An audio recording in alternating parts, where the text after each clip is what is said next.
as we've heard already, the historiography, to use the fancy schmancy historian's word, of the First World War has really broadly neglected, certainly in the English language almost entirely, neglected the pivotal role of Austria-Hungary in the disaster of July and August 1914. Hello and welcome to History in 10 Minutes, a channel where we talk about history and historical topics in 10 minutes or under. So this week what I want to talk about is the concept of historiography. What does this word mean? How do historians use it? So when I was a new undergraduate student some years ago now, I recall attending various lectures and classes, and as an 18-year-old who'd just come out of school, I kept on hearing words which I didn't really understand, which I hadn't heard before. And one of them was this term, historiography. Being relatively shy and not wanting to embarrass myself, I didn't want to let the lecturers know that I had literally no idea what they were talking about or what that word even meant. So I went along for quite a long time, basically listening to this word and being a bit flummoxed and not really knowing what it meant or how it fit into the discussion. And it turned out, as I would later discover, that historiography as a term means two different things, two distinct concepts. And we're going to talk about those today and why they matter and how they inform the way we think about history.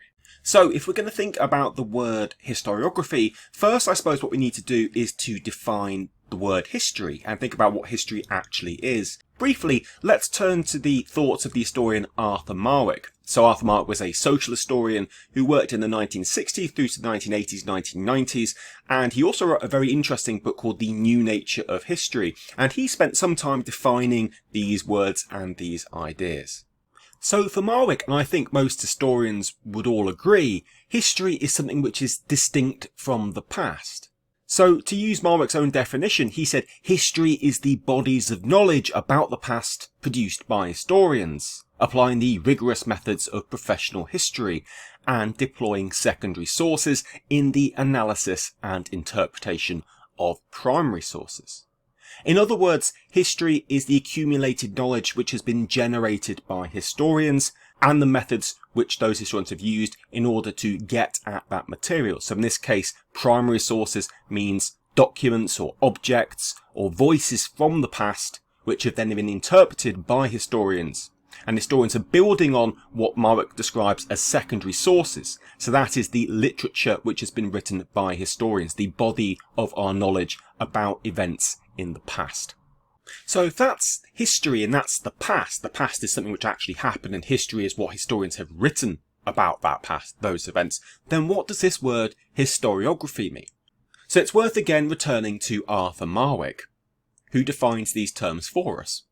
So according to Marwick, intellectuals who use the word history to signify the past then have to introduce the word historiography to signify the writings of historians. But if one makes the firm distinction, then that word is not needed, since what historians write is history. The word historiography accordingly can be reserved for the specialist study of the writings of historians, not the content of these writings. That is to say, the history of history. So in essence, what Marwick is saying is that the historiography is the history of history.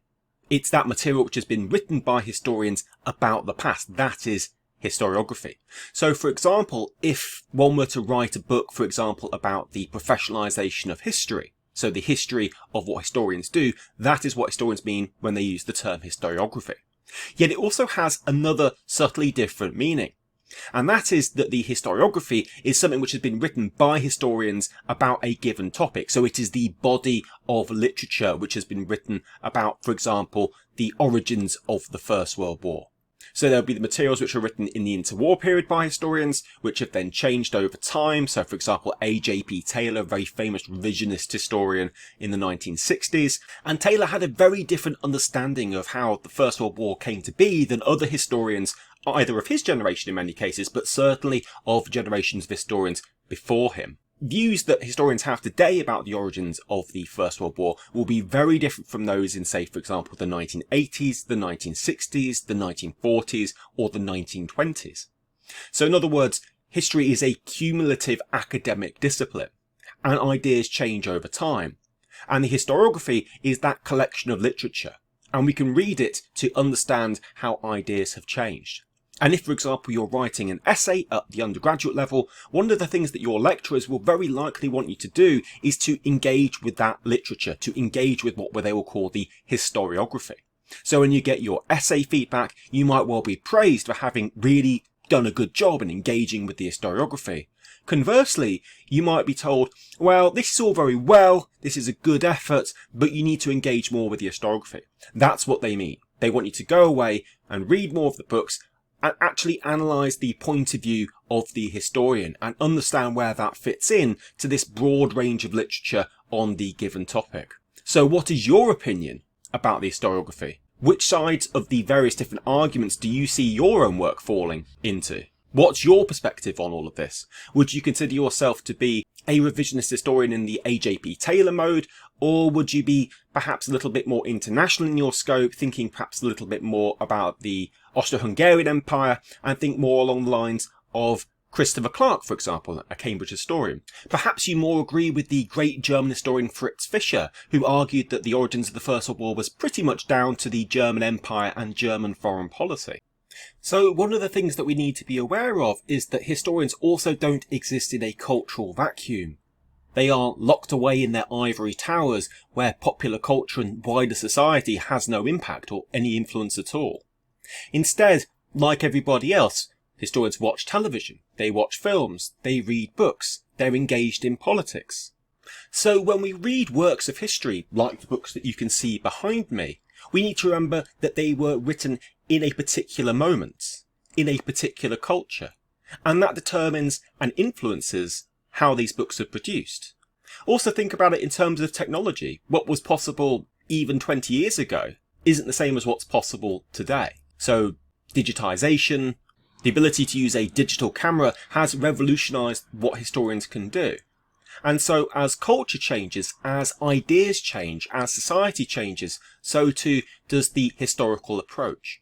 So at this stage, I think it's worth turning to the historian E.H. Carr.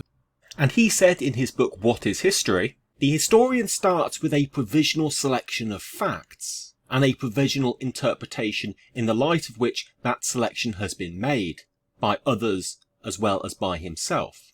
As he works, both the interpretation and selection and ordering of facts undergo subtle and perhaps partly unconscious changes through the reciprocal action of one or the other. And this reciprocal action also involves reciprocity between the present and past, since the historian is part of the present and the facts belong to the past. So in other words, this means that the historian isn't simply an objective vessel who is telling the truth about the past. The present actively influences the way we think about society, the way we think about the world around us, the way that we think about the past. The work which has been produced by other people on similar topics, if not the same topic, is going to influence the way that we choose our sources and approach those sources. We might utilise or alter the methodology that some other historian has utilised. So this is why historiography is so important. It frames the way that we think about problems of the past. It helps us understand that past, and it begins our road to conducting our own research. And again, I just want to highlight this point. Historians do not exist in a vacuum. So as E.H. Carr also said, history is a continuous process of interaction between the historian and his facts, an unending dialogue between the present and the past. So let's do a little bit of a recap. Historiography basically has two meanings as we use the term as historians. So first, it is the literature which has been written on any given topic, and second, it is the history of history itself, as a form of history ideas. How has the discipline developed? How to get from how things were written in, say, the 1940s through to how things are written today, and how these changes impact the way that historians conduct their work. So when you go about the process of writing your essays, remember the work you're reading was written under particular historical and cultural conditions. Not only the original primary sources, but also the literature you're reading. And when you write these essays, it's important that you acknowledge this, that you understand this, and that you engage with this literature with this in mind. Okay, thank you very much. I hope this has been useful. If it has been, please like and subscribe, and I hope to see you next time.